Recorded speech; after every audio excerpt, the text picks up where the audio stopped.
यहाँ आपके लिए समझना बहुत ज़रूरी है कि भारत पूरी दुनिया में कहाँ पर स्टैंड कर रहा है। यहाँ आपको ये जान लेना ज़रूरी है कि पूरी दुनिया में जो संकट है उसका कितना असर भारत पर पड़ रहा है। भारत में जो कीमतों का इजाफा पेट्रोल डीजल में हुआ है वो पूरी दुनिया के मुकाबले कितना है। तो आइए कुछ देशों की बात कर लेते हैं। म्यांमार की बात करें तो म्यांमार में 89.7% पेट्रोल में बढ़ोतरी हुई है और डीजल में 112% की बढ़ोतरी हुई है।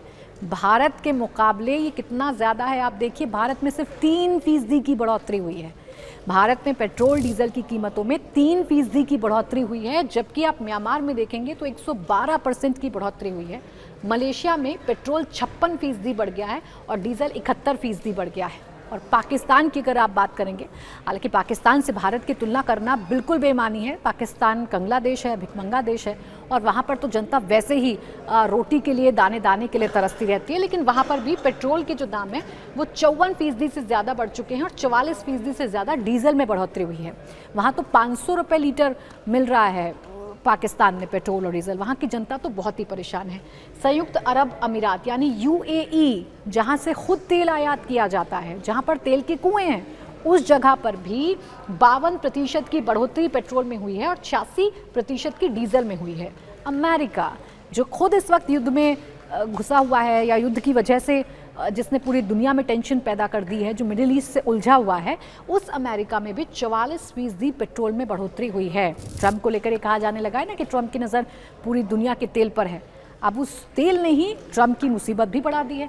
भाई अमेरिका में भी 44.5% पेट्रोल में बढ़ोतरी हुई है और 48.1% डीजल में बढ़ोतरी हुई है।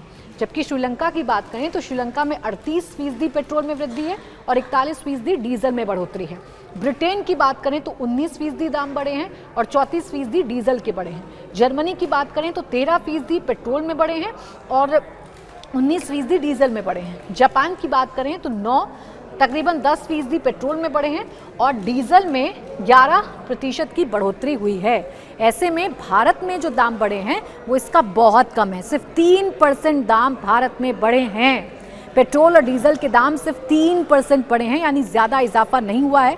यानी पूरी दुनिया की तुलना में अगर आप देखेंगे तो भारत की स्थिति अच्छी है और यही भारत सरकार कह रही है कि जो वैश्विक संकट है उसका असर भारत की जनता पर नहीं पड़ने देंगे। देश के प्रधानमंत्री नरेंद्र मोदी भी ये कह रहे हैं कि देश पर जो वैश्विक संकट है उसका बोझ हम नहीं पड़ने देंगे और इसके लिए प्रधानमंत्री 5 देशों की यात्रा भी कर रहे हैं। यूएई जा रहे हैं, जहां से तेल का आयात किया जा सकता है, क्योंकि यूएई से तेल का आयात करने के लिए स्ट्रेट ऑफ हॉर्मुज की ज़रूरत नहीं है। इसके अलावा बाकी देशों में भी प्रधानमंत्री जो ऊर्जा के क्षेत्र हैं वहाँ के विकल्पों को तलाशने की कोशिश करेंगे। हालांकि विपक्ष अभी भी सवाल पूछ रहा है। विपक्ष ये कह रहा है कि सरकार क्यों नहीं बताती है कि सरकार का प्लान ऑफ एक्शन क्या है, क्योंकि हमारे पेट्रोलियम मिनिस्टर ये कह चुके हैं कि हमारे पास अभी तेल का भंडारण है, तो उसके बावजूद तेल के दामों में इजाफा क्यों हुआ। ये सवाल सरकार से विपक्ष पूछ रहा है, जबकि सरकार ये कह रही है कि विपक्ष को ऐसे वक्त में राजनीति नहीं करनी चाहिए। प्रधानमंत्री नरेंद्र मोदी ने अपील की है और उसका असर पूरे देश में दिख रहा है। महाराष्ट्र के सीएम देवेंद्र फडणवीस बाइक से चल रहे हैं, सम्राट चौधरी पैदल चल रहे हैं, बिहार के मुख्यमंत्री। तो वहीं गुजरात में जो उप मुख्यमंत्री हैं हर्ष संघवी, वो दूसरे मंत्रियों के साथ कारपूलिंग कर रहे हैं। उत्तर प्रदेश में काफिले छोटे कर दिए गए हैं। दिल्ली में वर्क फ्रॉम होम सरकारी दफ्तरों में कर दिया गया है। दिल्ली के जो मंत्री हैं वो मेट्रो में चल रहे हैं। मध्य प्रदेश के जो मुख्यमंत्री हैं वो मेट्रो में चल रहे हैं। तो ये सब कुछ बदलाव हैं जो पूरे देश में देखने को मिल रहे हैं और सुप्रीम कोर्ट के जजेस ने भी यही फैसला किया है कि वो सुनवाई के लिए जब आएंगे तो कारपूलिंग से आएंगे।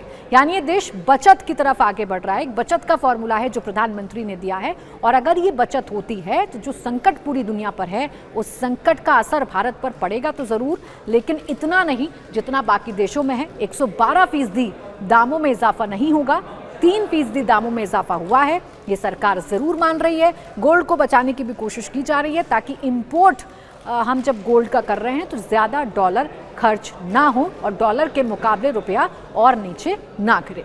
इसी के साथ डिजिटल दंगल में बस इतना ही।